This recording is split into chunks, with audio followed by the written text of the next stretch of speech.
All right, so we're diving deep today into this really interesting collection of business stuff you've given us. It's Yeah. like a crash course in how the commercial world works. Yeah, exactly. It's all about understanding the nuts and bolts of business, like the financial side of things, the economic forces at play, how organizations function, all those things that make up the business landscape. Right, and we want to make sure we're pulling out the most important ideas, the ones that you can use right away to wrap your head around how businesses actually operate. It's like getting a sneak peek behind the curtain. So let's kick things off with a concept that's super fundamental in finance, the time value of money. Yeah, this one might sound a bit academic, but trust me, it's really practical. Exactly. It's basically the idea that money today is worth more than the same amount of money in the future. Because money today has the potential to grow, right? Right. And a key part of that growth is how compounding interest works. You've probably seen this formula, FV equals PV times 1 plus I over N, all to the power of NT. Yeah, I remember that from one of the sources. A little intimidating at first glance, but it's not as scary as it looks. No, not at all. It's actually pretty straightforward. PV is just the starting amount of money you have, your principal. E is the interest rate, the pace at which your money can grow, and tells you how many times within a year that interest gets calculated and added back in. Oh, right. So like if it's compounded monthly and would be 12, if it's quarterly and would be 4. Exactly. And T is the total time your money is doing its growing thing. Mm. The cool thing is that even small tweaks to the interest rate or how often it compounds can make a big difference in the long run. Like imagine you invest £100,000 at a 10% annual interest rate. Okay, so after 1 year, you'd have 110,000 pounds. Simple enough. Yep, but here's where compounding kicks in. What if that interest is calculated and added back every 3 months instead of just once a year? Ah, so that's where UN comes in. With quarterly compounding, it would be 4. Right. And if you crunch the numbers with that formula, you'd actually end up with 110,380 pounds after a year. Wait, so you get an extra 380 pounds just by compounding more frequently? Exactly. It's because you're essentially earning interest on the interest you've already earned throughout the year. That's pretty neat. The more frequently it compounds, the faster your money grows. Right. And this works in reverse too, right? You can use it to figure out how much you need to save today to reach a future goal. Like, how much do I need to put aside today to have, say, 5,000 pounds in a year if I can get a 7% interest rate? Exactly. The example in one of the sources showed that you'd need to invest around 4,673 pounds today to get to that 5,000-pound goal in a year. That makes sense. The future money is worth a bit less today because it has all that time to potentially grow. Exactly. And understanding this concept is super helpful for making smart investment decisions, whether it's for your personal finances or for a business. Like if a business is thinking about buying a fancy new piece of equipment, they need to consider not just the potential profits it could bring in the future, but what those profits are actually worth today. Yeah, you have to bring those future dollars back to the present to see if it's really worth the investment. Right. And that's where this idea of discounting future cash flows comes in. It's like using the time value of money in reverse to figure out if the potential payoff is worth the upfront cost. Okay, so we've got a grasp on this crucial financial lens. Now let's switch gears and talk about the language of business, accounting. We looked at a few fundamental principles, starting with the balance sheet equation. This one seems pretty simple at first. Equity equals assets minus liabilities. Yeah, deceptively simple, right? But it's the cornerstone of understanding a company's financial health at any given point.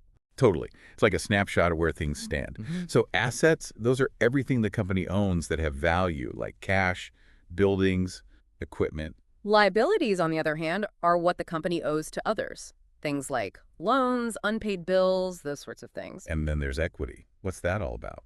Well, equity is basically the owner's stake in the company. What's left over if all the assets were sold and all the debts were paid off. Oh, okay, so it's like the owner's share of the pie. Exactly. And the cool thing about this equation is that it always has to balance. The total value of what a company owns has to be equal to what it owes, plus what the owners have invested. It's like a fundamental law of accounting. One of your sources even included a sample balance sheet, which was really helpful to see how it all fits together in practice. Like, okay, cash goes here, inventory goes there, and so on. Yeah, seeing it laid out like that makes it much clearer. And then there's understanding how different types of accounts behave, like how they increase or decrease. Right, like whether they go up on the debit side or the credit side. Exactly. Asset accounts, like your cash or your inventory, typically go up on the debit side and down on the credit side. Liability accounts, like that bank loan, usually do the opposite. They increase with a credit and decrease with a debit. And equity accounts, they follow similar rules to liability accounts. I'm starting to see a pattern here. And when you're tracking a company's performance, revenue accounts, which boost the owner's equity, usually have credit balances, while expense accounts, which chip away at equity, have debit balances. It's like a system of checks and balances to ensure everything stays in line with that fundamental accounting equation. All starting to click into place. Yeah. Well, let's talk about when to actually record those financial transactions. Your sources emphasize this matching concept. The matching concept is all about painting a clear and accurate picture of a company's profitability. It basically says you should record expenses in the same accounting period as the revenue they help to generate. So it's not just about when the cash changes hands, it's about linking the effort, the expense, with the reward, the revenue. Right, so if you sell something in March, all the costs tied to producing and selling that thing should also be reflected in your March financial statements, even if you paid for some of those costs in February or get the payment in April. Exactly. It's about making sure everything lines up properly. That makes sense. Yeah. Without that, it could look like a company is super unprofitable in 1 month just because they had a lot of expenses, even if those expenses lead to big revenue later on. And then there's revenue recognition. There's rules around when you can officially say you've earned revenue. Yeah, that's another key principle. You generally recognize revenue when it's both realized or realizable, meaning you've got a good reason to believe you'll get paid, and when it's earned, you've delivered the goods or provided the serving a promise. So it's not always about waiting for the cash to hit your bank account. Right, it's about when you've essentially completed the work that generates the revenue. We also looked at how to handle inventory, specifically those FIFO and LIFO methods, which are important for figuring out the cost of goods sold. Yeah, what's the difference between those two? Well, what's fascinating is that the method you choose can actually affect the company's reported profits, especially when prices are going up or down. FIFO, which stands for first in, first out, assumes that the first items you bought are the first ones you sell. It's like organizing your pantry. The oldest stuff goes first. That makes sense, especially for things that could expire. Exactly. And then there's LIFO, last in, first out, which assumes the opposite, that you're selling the most recently purchased items first. While LIFO can sometimes give you a tax break during periods of rising prices, it might not always reflect what's actually happening with your inventory. Plus, it's not allowed under international accounting standards. Oh, interesting. And speaking of accounting methods, we also briefly touched on different ways to deal with the wear and tear of assets depreciation. Right, like figuring out how much value an asset loses over time. Straight line depreciation is the simplest way you deduct the same amount each year. But there are other methods, like accelerated depreciation, that take into account that some assets might lose more of their value up front. Think about a car, it loses value more quickly in the first few years than later on. That's true. And then there's the units of production method, which links depreciation to how much an asset is used. So for a piece of machinery, you might depreciate it based on how many units it churns out, rather than just time passing. Okay, that makes sense.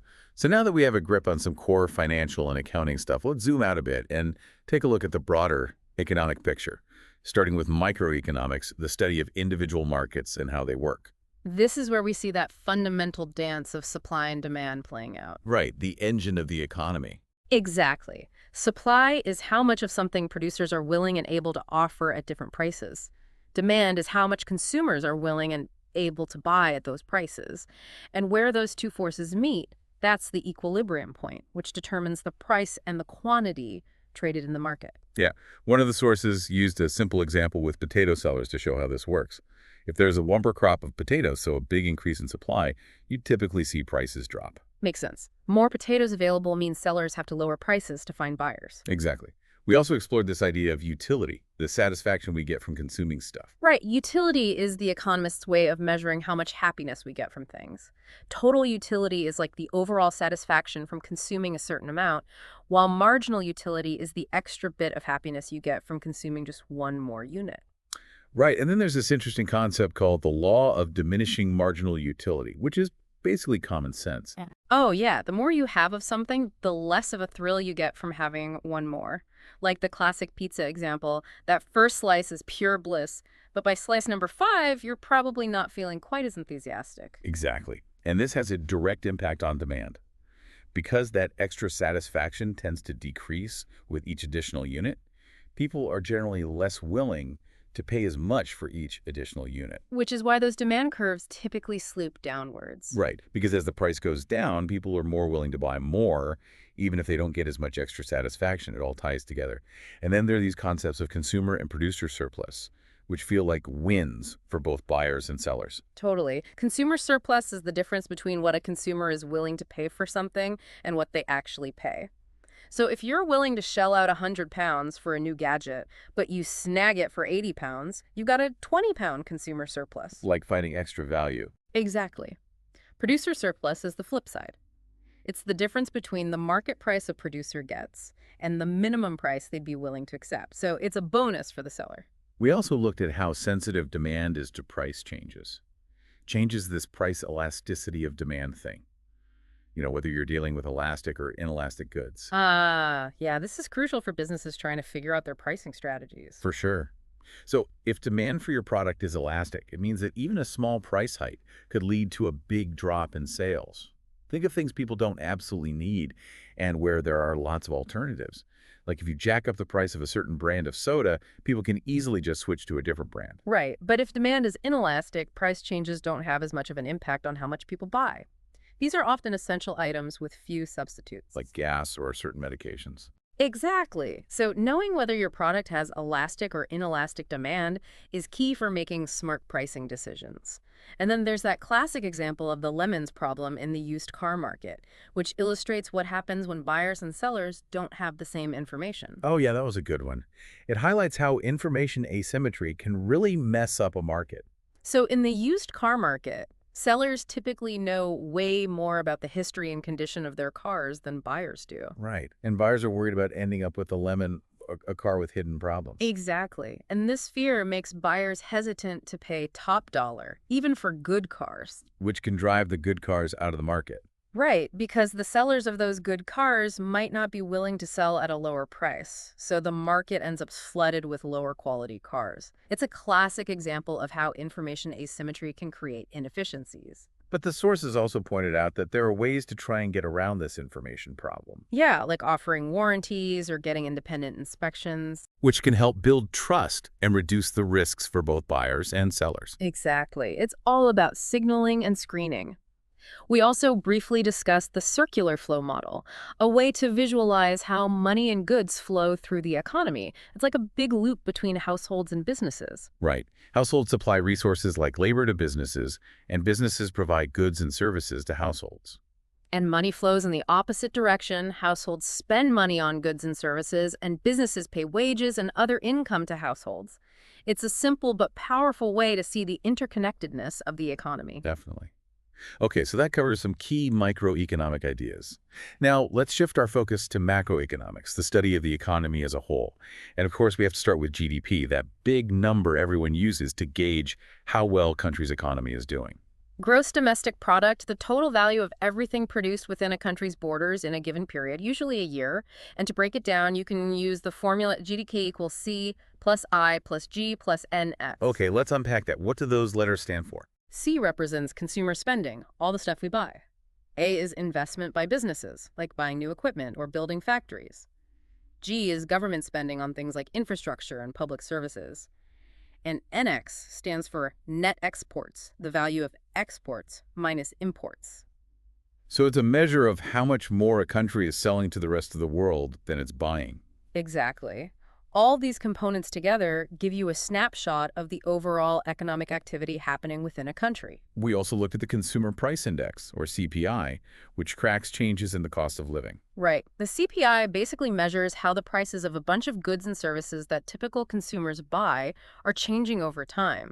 It's a key indicator of inflation, how quickly prices are rising, and it helps us understand how the purchasing power of our money is changing. So if the CPI goes up significantly, it means things are getting more expensive, and your money doesn't buy as much as it used to. Exactly.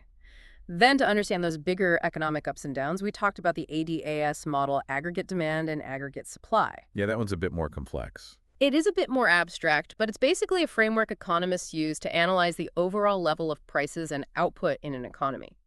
The AD curve shows a total demand for goods and services at different price levels, while the AS curve shows the total supply.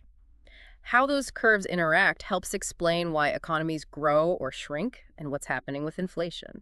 So like if the AD curve shifts to the right, it could mean increased demand, potentially leading to higher GDP and maybe some upward pressure on prices. Exactly.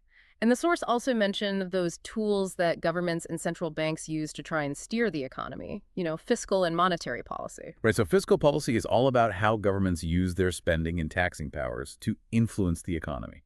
Like, if they increase spending, that can pump money into the economy. And monetary policy is how central banks manage the money supply and interest rates to try and keep things stable. Lowering interest rates can encourage borrowing and investment, which can boost economic activity. We also briefly touched on exchange rates, which determine the value of one country's currency compared to another's. Yeah, these are simply the prices of different currencies in relation to each other. Sometimes governments try to maintain a fixed exchange rate, while other times they let market forces determine the rate. And last but not least, in our macro overview, we talked about corporate social responsibility, or CSR, and ESG factors. Right, which shows that more and more people are recognizing that businesses have responsibilities beyond just making a profit. Exactly. CSR is about businesses operating ethically and sustainably, considering their impact on society and the environment. And ESG factors, environmental, social, and governance, provide a framework for investors and others to assess how companies are performing in those areas. It's all about looking at the bigger picture. Okay, so we've covered a lot of ground on economic principles. Now let's get down to the nitty-gritty of actually running a business, starting with operations management and strategy. And we started with a really practical tool, process flow diagrams. These are essentially visual maps that show all the steps in a process. Whether it's making a product, delivering a service, whatever, it helps you see the flow, spot any bottlenecks, and understand how the whole thing works from start to finish. And those bottlenecks, those are the parts of the process that slow everything down. Like a traffic jam on the production line. Right. And figuring out where those bottlenecks are is super important because it impacts the overall capacity of the process. Because everything that's waiting at the bottleneck creates delays. Exactly. So if you can find ways to smooth out the bottleneck, you can speed up the whole process. And that brings us to queuing theory, which sounds a bit intimidating, but is basically about analyzing waiting lines. Right, like figuring out how long customers might have to wait in line at the checkout or how many service points you need to handle the flow of people. And there's this handy equation called Little's Law, which connects the number of items in a system, the arrival rate, and the average time an item spends in the system. Yeah, so imagine you run a coffee shop. If you know how many customers are showing up per hour and how long they typically hang out, you can estimate how many customers you're likely to have in the shop at any given time. That's pretty cool. Yeah. We also covered some different ways businesses handle inventory, like JIT, EOQ, and dropshipping. Inventory management is all about striking that balance between having enough stuff on hand and not having too much. Right, because holding excess inventory costs money. Exactly. So just-in-time, or JIT, is a method where you aim to minimize inventory by getting goods only when you're ready to use them in production. Economic order quantity, or EOQ, is a way to figure out the optimal order size to minimize your overall inventory costs. So you're balancing those holding costs with the cost of placing orders. Exactly. And then there's dropshipping, where the seller doesn't actually keep any inventory. They just act as a middleman between the customer and the supplier. Right. The supplier ships the product directly to the customer. We then moved into methodologies for improving quality, like Six Sigma and the theory of constraints. These are about finding ways to do things better and more efficiently. Six Sigma is all about data and reducing defects in processes. The goal is to get as close to perfect as possible, with fewer than 3.4 defects per million opportunities.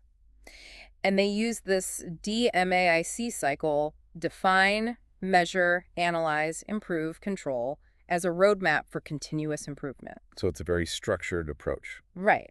And the theory of constraints takes a slightly different angle, focusing on identifying the biggest constraint that's holding back the whole organization and then finding ways to break through that constraint. It's like finding the weakest link and making it stronger. Precisely.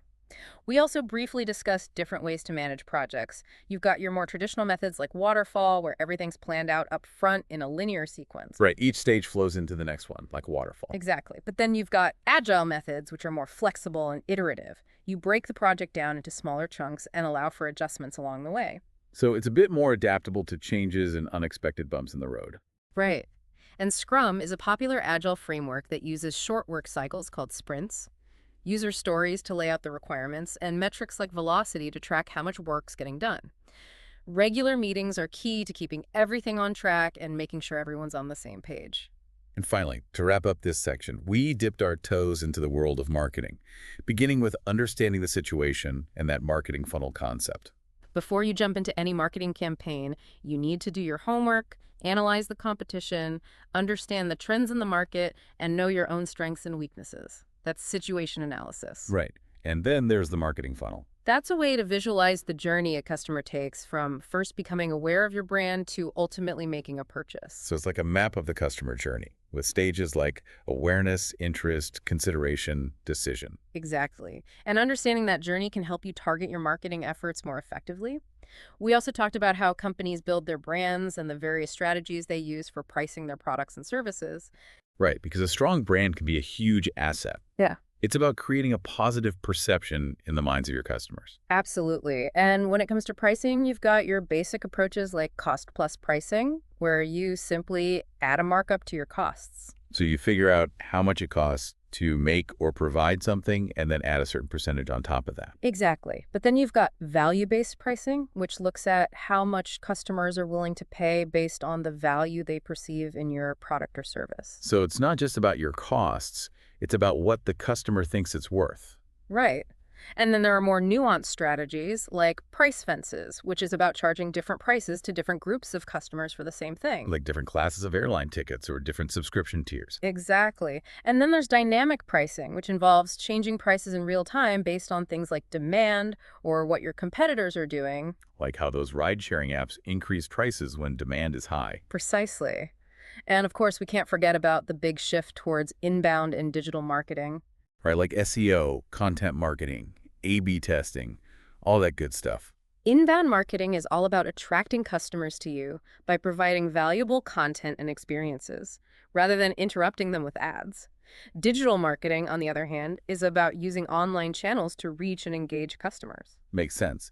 So SEO, or search engine optimization, is about getting your website to show up higher in search results. Content marketing is about creating and sharing valuable, relevant content to attract and keep an audience. Right. And A/B testing, also known as split testing, is a way to compare two versions of something like a headline or a call to action to see which one performs better.